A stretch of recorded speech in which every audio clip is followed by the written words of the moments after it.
Os idosos são os alvos preferidos de criminosos quando se trata de golpes financeiros. De acordo com dados do Disque 100, em todo o ano passado, mais de 72 mil casos foram registrados.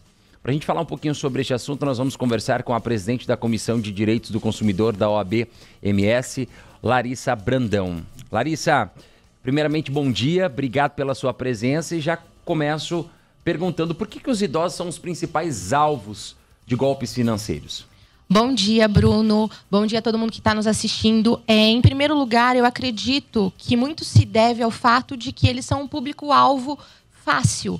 Porque, em primeiro lugar, eles recebem geralmente a aposentadoria e esse benefício é uma renda fixa mensal e é hoje um aplicativo, é feito pelo aplicativo, é de forma remota. Então, naturalmente, o golpista ele sabe o quê? Que diferente de outros tipos de nichos, né? O idoso ele tem lá esse recebimento mensal e, naturalmente, a gente tem mais como trabalhar estas outras vulnerabilidades. Do mesmo modo, o idoso geralmente ele está numa condição de hipervulnerabilidade. Ele é até reconhecido assim pela lei, justamente por conta do cenário que ele está inserido de uma vulnerabilidade agravada. E o que é isso? Ele tem ali mais acesso a informações, mas, de todo modo, ele tem mais dificuldades tecnológicas. Então, a gente tem ali, associado a uma dificuldade tecnológica, pessoas que abusam da confiança desses idosos, se passando muitas vezes por esses falsos gerentes. E aí a gente tem, naturalmente, mais golpes sendo praticados, porque às vezes eles não têm acesso ali à tecnologia como os jovens e as demais pessoas conseguem manusear, né? Eu falo, se a gente às vezes tem dificuldade com essas plataformas, com o Gov, imagina um idoso. Sim, sem sombra de dúvidas. Agora, quando nós falamos, Larissa, sobre golpe financeiro, existem vários tipos, né? Quais são os mais comuns hoje que acontecem aí com maior frequência, né, vitimando os idosos? Eu considero que são 3. O primeiro é o golpe do falso atendente ou falso gerente. Que ele consiste numa ligação, ou pelo WhatsApp, ou por ligação mesmo telefônica, que o golpista, se passando por um funcionário do banco, ele diz que houve ali uma movimentação ou que precisa realizar alguma manobra interna ali no home banking para garantir a segurança. E o idoso realmente acredita que está falando com o gerente. Por quê? Eles usam a mensagem do banco. Hoje, a maioria dos assistentes dos bancos é digital. Então, não causa um estranhamento imediato esse ato. E aí, o idoso, acreditando que está falando com essa pessoa, acaba fornecendo as informações, fazendo a biometria e aí, naturalmente, acesso a um terceiro das suas contas digitais ou até mesmo, às vezes, passando essas informações. Clica num link, às vezes recebe por SMS ou pela própria conversa do WhatsApp.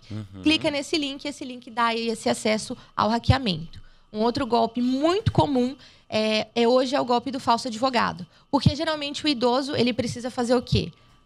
Judicializar para conseguir ali o benefício previdenciário ou até mesmo um requerimento administrativo. E muitas vezes, nesse momento, o que acontece? A gente tem ali eles entrando em contato, porque, infelizmente, a gente sabe que existe ali o vazamento de dados e, por vezes, o golpista já entra em contato sabendo das informações, cobrando ali o pagamento de uma taxa ou que seja ali adotadas algumas medidas para fornecer essa senha e ele poder ter acesso e fazer ali os demais atos. E, por fim, o que ficou popularmente conhecido, né, que é o golpe ali relacionado às associações, aos descontos indevidos e também o contrato, né? Então, naturalmente, se ele tem acesso ao seu Gov, ele vai conseguir ali manobras para fazer essas contratações, associações, seja ali para empréstimo ou ali descontos indevidos de taxas e tarifas. E o idoso acaba demorando um pouco para perceber, porque nem todo mundo tem o hábito de entrar todos os dias, de conferir o seu extrato, de ter acesso a essas informações. Agora, tentando proteger os nossos idosos, né? O que os familiares podem fazer e se há um meio de tentar proteger e evitar ao máximo, né, que de repente o vovô, a vovó, o pai e a mãe caia num golpe? Eu falo sempre que a casa é de ferreiro, mas o espeto é de pau. Em casa, eu passei recentemente por uma situação, não chegou a ser um golpe porque foi resolvido. Meu pai foi no material de construção comprar ali um produto, foi passado 2 ao invés de 1, e ele queria só adquirir 1, e foi entregue somente 1 para ele. E ele fez o quê? Ele rasgou a nota, ficou chateado, falou que não ia voltar no local, mas a minha mãe, me conhecendo, comentou comigo E foi aí que eu resolvi voltar ao estabelecimento e questionar. Olha, foi entregue apenas um, aqui está constando 2. Eu não vou discutir se ele queria 1 ou 2, enfim. Mas eu quero ou o ressarcimento do outro produto, porque era uma lata de tinta. E uma lata de tinta não é um produto pequeno. É de fácil percepção. E meu pai, eu sabia que não ia conseguir carregar sozinha essa lata de tinta. Então, eu pedi acesso à câmera. Foi me passado acesso à câmera e foi visto que o vendedor tinha se confundido e só entregou um produto para ele. Então, o que fica de aprendizado para o meu pai, e também eu trago esse exemplo para ficar mais simples, é conferência. Atenção redobrada. Então, foi ao mercado, comprou, olha na nota fiscal os produtos que você está levando. Olha o preço que está anunciado e olha o preço que está sendo passado. Foi cair em um golpe? Antes de você fazer a transferência ou passar as informações, pesquisa no Google. Veja se isso já não é realmente uma fraude. Vai pagar um determinado produto? Vai fazer um Pix, que também é muito comum? Confere o destinatário. Pergunta para a pessoa, olha, você é o fulano de tal? O titular é o fulano de tal? Quem está como titular? E conferir o valor. São cuidados básicos que, nessa correria que a gente vive, inclusive até mesmo os idosos, a gente acaba aí sendo vítima. Mas também é muito importante que o idoso tenha uma rede de apoio. Então, se ele for ao banco, busca sempre ir com algum familiar da sua confiança. Se ele tem alguma dúvida, entre em contato com o familiar. Porque muitas vezes a gente tem essa popularidade desses golpes, de tudo isso, das informações. Mas no ímpeto, a pessoa não presta atenção e acaba sendo vítima. Exatamente. Esse cuidado e essa atenção redobrada, esses dias mesmo, mandaram mensagem para o meu pai. Meu pai está se aproximando dos 60 anos já. E aí ele... Mandaram mensagem por um outro número falando: ô pai, salva aí o meu contato, o golpe mudou. do falso sequestro. Exatamente. Salva aí o contato, meu número mudou, etc e tal. Aí ele rapidamente catou o telefone e ligou para mim, no meu número, que ele me salva. Falou: Bruno, você que tá... Eu falei: não tem nada a ver não. Falei: então é golpe isso daqui. E aí já automaticamente nem respondeu mais a mensagem, né? Então essa atenção de fato, né? Às vezes alguém entra em contato se passando por um familiar, alguma coisa. Liga pro familiar que você tem o número ali, né? Dá aquela... Confere, deixa eu verificar se é verdade mesmo. Uma vez ligaram pra minha mãe também, e minha mãe entrou em desespero, falando que... Mãe, me sequestraram e tal, não sei o quê, papapá. Foi aquele auê todo, ela foi parar na delegacia, daí o policial olhou pra cara dela e falou assim: a senhora já ligou pro seu filho?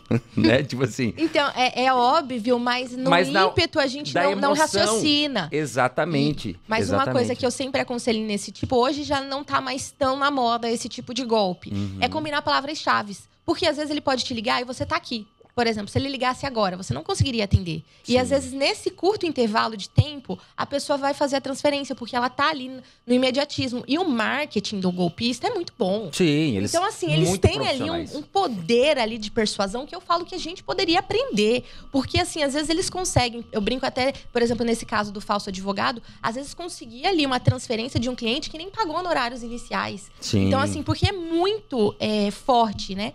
E aí, em contrapartida, se você combina uma palavra-chave com a sua família, você questiona nesses momentos. Porque aí, na eventualidade de você não conseguir atender, você sabe. Porque, né, não sei como é o relacionamento com cada um, mas se eu peço dinheiro para os meus pais falam: você que tem que dar para mim. É bem isso. Mas, assim, num caso de um familiar que tá aí nessa iminência, se tem uma palavra-chave, você já sabe mais ou menos como é que você vai lidar. Porque é muito comum. E, assim, na correria, no ímpeto, a gente realmente acaba caindo nessas armadilhas. E existem leis hoje e políticas públicas voltadas para proteger esses tipos de crimes aí contra idosos? Com certeza. A gente tem o Código de Defesa do Consumidor, que já lá trata, no artigo 4º, acerca da vulnerabilidade.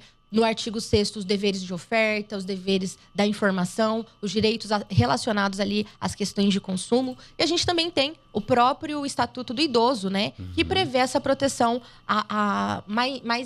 mais efetiva ali com relação aos idosos. Além disso, a gente tem normativas específicas e uma preocupação com relação a políticas públicas. Por exemplo, a gente sabe que às vezes o marketing, aquela ligação, era muito comum para a contratação, né? Então, hoje, por exemplo, as contratações remotas têm uma legislação própria, uma regulamentação própria pelo Bacen. Então, você não pode fazer a contratação pelo telefone, existem ali mais critérios que você precisa adotar com relação à biometria. Se não fica informado de forma adequada, existe o vício do consentimento. E aí, judicialmente, a jurisprudência também tem analisado isso com cautela.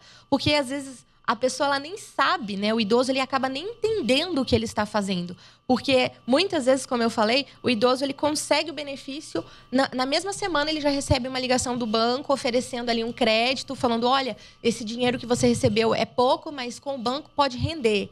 Então, assim, como se fosse ali uma oferta muito vantajosa. Mas a gente tem ali também preocupações, além disso, né? Tanto o PROCON, quanto o Ministério Público, quanto até mesmo a OAB no seu papel social, a gente sempre busca realizar ali palestras, eventos focados nesse conhecimento para a gente orientar. Porque o primeiro passo e o fundamental é isso, é a gente estar aqui conversando sobre isso, é a gente divulgar isso nas redes sociais. Como eu sempre falo, o que tomou outras proporções foi justamente o enfoque da mídia nesses casos das associações. Porque isso levantou uma bandeira muito grande de como nós precisamos cuidar dos nossos idosos e ter ali uma atenção especial nesses descontos, porque demorou-se muito tempo para perceber. Afinal, era 50 por mês, não conferia-se tanto o meu INSS, porque é um aplicativo, é digital, não precisa mais ir na agência. Às vezes você vai na agência, tem um horário diferenciado, e aí eles ainda falam, não, mas pelo aplicativo você consegue de forma remota.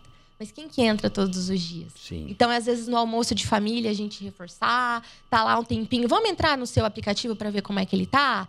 Vamos ver se no seu banco tem algum desconto indevido? E se tiver, procurar ali os órgãos de defesa do consumidor para que a gente possa adotar as medidas cabíveis. Conversei com Larissa Brandão, ela que é presidente da Comissão de Direito do Consumidor da OAB-MS. Larissa, muito obrigado pela sua participação, viu? Eu que agradeço, estamos à disposição.